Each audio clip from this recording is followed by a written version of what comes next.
मनोसामाजिक अपाङ्गता भएका व्यक्तिहरूको मानव अधिकार, नीतिगत व्यवस्था र समावेशी सहभागिताका सवालमा धनगढीमा 3 दिने पैरवी कार्यशाला सम्पन्न भएको छ। पौष 11 गतेदेखि 13 गतेसम्म सञ्चालन भएको मनोसामाजिक अपाङ्गता भएका व्यक्तिहरूको मानव अधिकारको सवाल र नीतिगत व्यवस्था सम्बन्धी पैरवी कार्यशालाको समापन सहभागीहरूले धनगढी घोषणा पत्र जारी गर्दै राज्यलाई गम्भीर नीतिगत र व्यावहारिक सुधारको अपील गरेका छन्। कार्यशालामा मनोसामाजिक अपाङ्गता भएका व्यक्तिहरू नेपाली समाजका सबैभन्दा पछाडि पारिएका नागरिक रहेको यथार्थलाई स्वीकार गर्दै उनीहरूका सवाललाई मानव अधिकार, विकास र मानवीय संवेदनासँग जोडेर नीति, कानून र कार्यक्रम निर्माण हुन नसक्दा आज पनि उनीहरू दोस्रो दर्जाका नागरिकको रूपमा जीवन बिताउन बाध्य भएको निष्कर्ष निकालिएको छ। राजनीतिक परिवर्तनका हरेक आन्दोलनमा सक्रिय सहभागिता जनाए पनि राज्य संयन्त्र, राजनीतिक दल तथा सरकारबाट सम्मानजनक समावेशी हुन नसकेको भन्दै कार्यशालामा गम्भीर चिन्ता व्यक्त गरिएको थियो। कोसिसको सहयोगमा कोसिस कैलालीद्वारा आयोजित कार्यशालामा धनगढी उपमहानपालिकाका विभिन्न वडाबाट आएका मनोसामाजिक अपाङ्गता भएका व्यक्तिहरू, अपाङ्गता अधिकार विज्ञ नन्दराज भट्ट, कोसिसकी सिनियर परियोजना अधिकृत बसन्ती कुमारी शाही, पैरवी समूहका संयोजक शिवराज तथा कोसिस कैलालीका अध्यक्ष मनोज चौधरी, अन्य सरकारवालाहरूको सहभागिता रहेको थियो। 3 दिनसम्म चलेको घनीभूत छलफलमा शिक्षा, स्वास्थ्य, रोजगारी, यातायात, सामाजिक सुरक्षा, राजनीतिक सहभागिता, सूचना पहुँच, पुनर्स्थापना, बजेट विनियोजन तथा सेवा प्रवाहमा विद्यमान गम्भीर समस्याहरू पहिचान गरिएको छ। 23 बुँदे घोषणा पत्रमा स्थानीय तहबाट अपाङ्गता परिचय पत्र लिन कठिनाई, निशुल्क भनिएको उच्च शिक्षामा शुल्क असुली, कानूनमै व्यवस्था भए पनि निशुल्क स्वास्थ्य प्रचार तथा आरक्षित शय्याको कार्यान्वयन नहुनु, निजी क्षेत्रमा रोजगारीको अभाव, पहुँचयुक्त सार्वजनिक यातायातको कमी, आरक्षण सीट, भाडा छुट कार्यान्वयन नहुनु जस्ता समस्या उल्लेख गरिएको छ। साथै अपाङ्गता लक्षित बजेट, विकास निर्माणमा खर्चनु, समुदायमा आधारित पुनर्स्थापना कार्यक्रम निरन्तर नहुनु, घरबार विहीन तथा अति विपन्न मनोसामाजिक अपाङ्गता भएका व्यक्तिका लागि आवास, सहुलियत ऋण र बीमाको व्यवस्था नहुनु पनि प्रमुख चुनौतीका रूपमा औल्याइएको छ। कार्यशालामा बेसहारा, अशक्त तथा घरभित्र लुकेर बस्न बाध्य मनोसामाजिक अपाङ्गता भएका व्यक्तिहरूका लागि पुनर्स्थापना केन्द्र र दिवा सेवा केन्द्रको अभाव, सिपमूलक तालिम, आय आर्जन, लोकसेवा तयारी कक्षा तथा दीर्घकालीन तालिमको कमी, निर्णय निर्माण प्रक्रियामा अर्थपूर्ण सहभागी नहुनु, स्थानीय तहका नीति तथा कानूनमा मनोसामाजिक अपाङ्गता समावेशी नहुनु लगायतका सवालहरू उठान गरिएको छ। साथै निर्वाचन प्रक्रिया पहुँचयुक्त नहुनु, स्वतन्त्र रूपमा मतदान गर्न नपाउनु, पहुँचयुक्त शैक्षिक केन्द्र, दक्ष शिक्षक र श्रव्य दृश्य सामग्रीको अभाव, अपाङ्गता समन्वय समितिमा प्रतिनिधित्व नहुनु जस्ता समस्या पनि गम्भीर रूपमा प्रस्तुत गरिएको छ। यो 3 दिनसम्म हामीले घनीभूत रूपमा छलफल गरेर मनोसामाजिक अपाङ्गता भएका व्यक्तिहरूका सवालहरूलाई हामीले समावेश गरेर 23 बुँदे धनगढी घोषणापत्र तयार गरेका छौँ। यो 23 बुँदे धनगढी घोषणापत्र मनोसामाजिक अपाङ्गताको सवालमा पहिलो इतिहास हो। सुदूरपश्चिम प्रदेश स्तरकै व्यक्तित्वहरूको सहभागितामा र यहाँहरूको यो सम्पूर्ण मनोसामाजिक अपाङ्गता भएका व्यक्तिहरूको सहभागितामा हामीले यो सामाजिक अपाङ्गता भएका व्यक्तिहरूको मानव अधिकारको सवाल र नीतिगत व्यवस्था सम्बन्धी यो पैरवी कार्यशालाले पुस 11 देखि 13 गतेसम्म सञ्चालन भएको कार्यशालाबाट हामीले 23 बुँदे घोषणापत्र तयार गरेका छौँ। यसमा विभिन्न सवालहरू छन्, शिक्षाका सवाल, स्वास्थ्यका सवाल, यसलाई समावेश गरेर हामीले यो 23 बुँदे धनगढी घोषणापत्र यो मनोसामाजिक अपाङ्गता भएका व्यक्तिहरूको यो कोसेढुङ्गा माइलस्टोन पनि हो।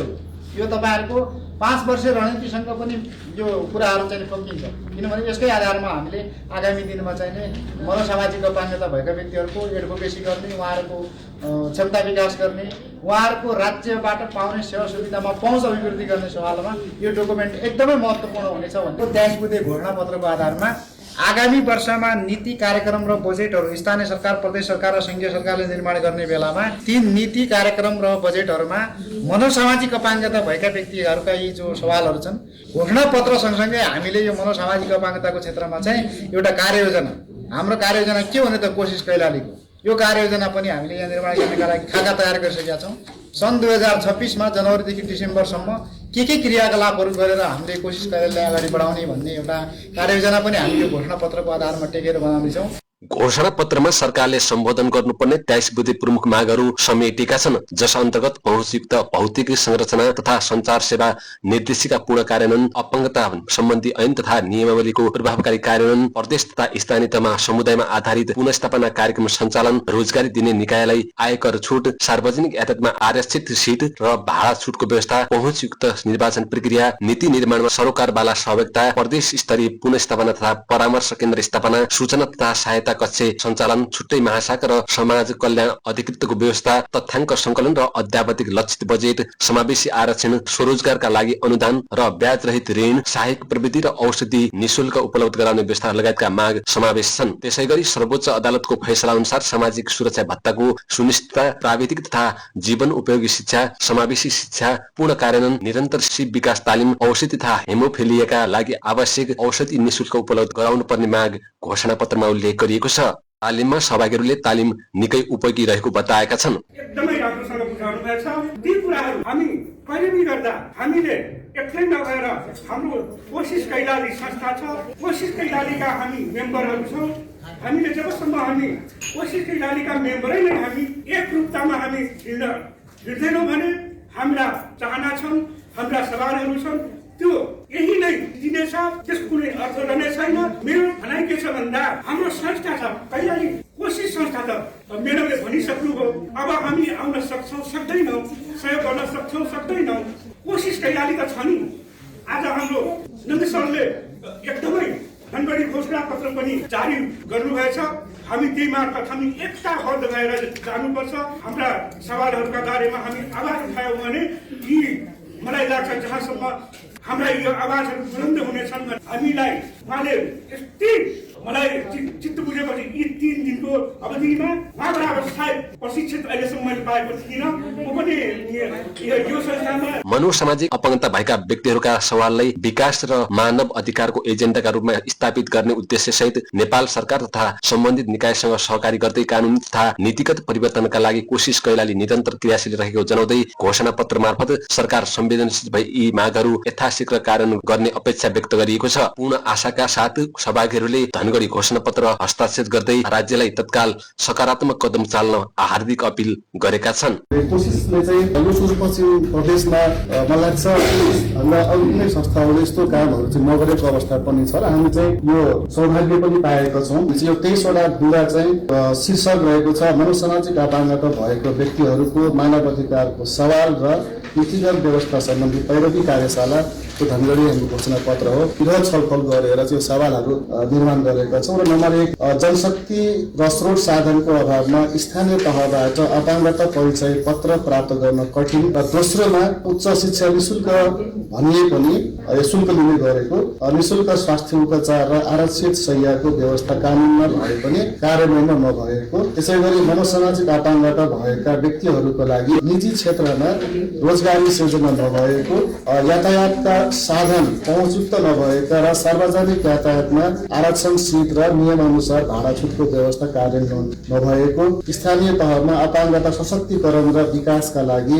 बजेट नियमअनुसार विनियोजन नभएको अनि लक्षित वर्गको बजेट विकास निर्माणमा खर्च गर्ने गरेको भनेको छ। यो सवाललाई अपाङ्गता क्षेत्रमा सरकारले गर्नुपर्ने अझ पनि केही बाँकी कुराहरू छ, त्यसलाई हामी चाहिँ घोषणा पत्रमा समावेश गरेका छौँ। चाहिँ हाम्रो 23वटा बुँदामा छ। र नम्बर 1 मनोसामाजिक अपाङ्गता भएका व्यक्तिका लागि पहुँचयुक्त भौतिक संरचना तथा सञ्चार सेवा निर्देशिका 2069 पूर्ण रूपमा कार्यान्वयन गर्दै सार्वजनिक संरचनाहरू, सार्वजनिक सेवा प्रवाह गर्ने निकायहरू, स्वास्थ्य संस्था, विद्यालय, विभिन्न कार्यालयहरू, वित्तीय संस्था, speed complex, shopping complex, bus park आदि स्थानमा मनोपरामर्श तथा सूचना सेवा सञ्चालन हुनुपर्ने। नम्बर 2 मा अपाङ्गता भएका व्यक्तिको अधिकार ऐन 2074 पूर्ण रूपमा कार्यान्वयन गर्दै यथाशीघ्र प्रदेश स्तरीय अपाङ्गता समन्वय समितिमा मनोसामाजिक अपाङ्गता भएका व्यक्तिहरूको प्रतिनिधित्व सुनिश्चितता गर्नुपर्ने।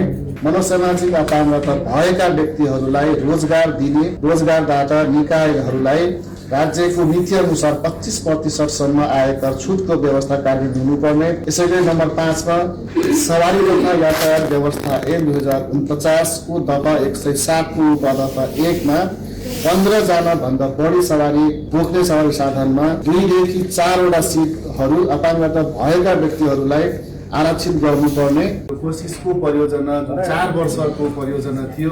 अब यो परियोजना हाम्रो सकिन आएको बेलामा एकदमै नहुने अति आवश्यक ट्रेनिङ रहेछ। यो त्यसमा वास्तवमा हामीले त्यो 4 वर्षसम्म चाहिँ संस्था बनाउँदै वकालत गर्दै तर आधिकारिक रूपमा चाहिँ कसरी वकालत गर्ने भन्ने कुरालाई चाहिँ हामी 3 दिनको ट्रेनिङ मार्फत चाहिँ सिक्यौँ र जसमा विभिन्न किसिमका ट्रेनिङका सवालहरूमा विभिन्न किसिमका माग मुद्दाहरू आउने गर्छ त्यसलाई कसरी समाधान गर्ने भन्ने हामी जो सिक्ने अवसर पायौँ। सबभन्दा पहिला हामीले यो ट्रेनिङ लिँदै गर्दाखेरि पैरवी गर्दाखेरि एउटा हामी त कोसिसका मेम्बरहरू छौँ, ओपिडिजहरू छौँ र त्यो ओपिडिजहरूले जबसम्म यो खालको पैरवी गर्दाखेरि सबै साथीहरू मुस्लिम अहिले चाहिँ नमिलाएको खण्डमा चाहिँ हामीले अवश्य पनि पैरवी गर्न सक्दैनौँ। जसरी हामीले ट्रेनिङमा सिक्यौँ पैरवी के हो र के होइन भने चाहिँ नि एउटा व्यक्तिले पैरवी गर्नु मानिँदैन, त्यो चाहिँ सामूहिक रूपमा गऱ्यो भने चाहिँ पैरवी गर्नु मानिन्छ भन्नु जो अर्थ छ नि त्यसको अर्थ के हो भन्दाखेरि हामीले किन त 9 जनाको मेम्बर बनायौँ। त्यो 9 जनाको मेम्बर भनेको चाहिँ 9 जनाले बोलेको त्यो पैरवी मानियो र मैले मात्रै अध्यक्षले मात्रै बोलेको चाहिँ त्यो पैरवी आधिकारिक रूपमा चाहिँ मानिँदैन। र हिजो अस्तिको जुन ट्रेनिङ थियो बसाइ थियो त्यसमा हामीले यो कुराहरू पनि सिक्यौँ र यो सँगसँगै हामीले अबका दिनहरूमा विभिन्न किसिमको अझ पनि मनोसामाजिक अपाङ्गतामा रहेका जो व्यक्तिहरू हुनुहुन्छ हामीहरू छौँ, अझ पनि हाम्रो माग मुद्दा धेरै ओझेलमा परेको छ र त्यो माग मुद्दालाई ओझेलमा जुन परेको छ त्यसलाई हामीले स्थानीय सरकार र सरकारवाला निकायहरूसँग चाहिँ हामी कसरी चाहिँ घचघच्याउने भन्ने कुरा हामीले चाहिँ यसमा सिक्यौँ। त्यसका 23 मुद्दा चाहिँ घोषणा पत्र जुन छ त्यसमा अहिले नै पूर्ति गर्न सरकारले पनि सक्दैन, तर राज्यले जुन सेवा सुविधा अधिकार कानुन अधिकार ऐन जुन बनाएको छ त्यो ऐन अन्तर्गत चाहिँ हामीले पाउनुपर्ने सुविधा चाहिँ हो र यसलाई अझ पनि धेरै स्थानीय सरकारहरूले थाहा नपाएको अवस्था पनि छ। त्यो भएर यो घोषणा पत्रले पक्कै पनि हामी नगरपालिकाको धनगढी छ त्यो धनगढी मार्फत हामीले सुरुवात गऱ्यौँ भने त्यसपछि हामी अन्य क्षेत्रहरूमा अन्य पालिकाहरूमा पनि यसलाई अगाडि बढाउने छौँ। अहिलेको लागि हामी 5वटा काम लागू भयो भने त्यो 5वटा काम भनेको हाम्रो लागि एकदमै ठुलो उपलब्धि मानिन्छ। कर्मिक रूपमा चाहिँ बनाउला होइन, हामी कर्मिक रूपमा चाहिँ घचघच्याउला र यसमा चाहिँ हजुरहरूको साथ सहयोग एकदमै आवश्यक हुनेछ। जबसम्म हामी पनि माथि हाम्रो जुन हेड भन्नु पर्यो हेडबाट चाहिँ आदेश जो आउँछ हामी त्यही गर्ने हो।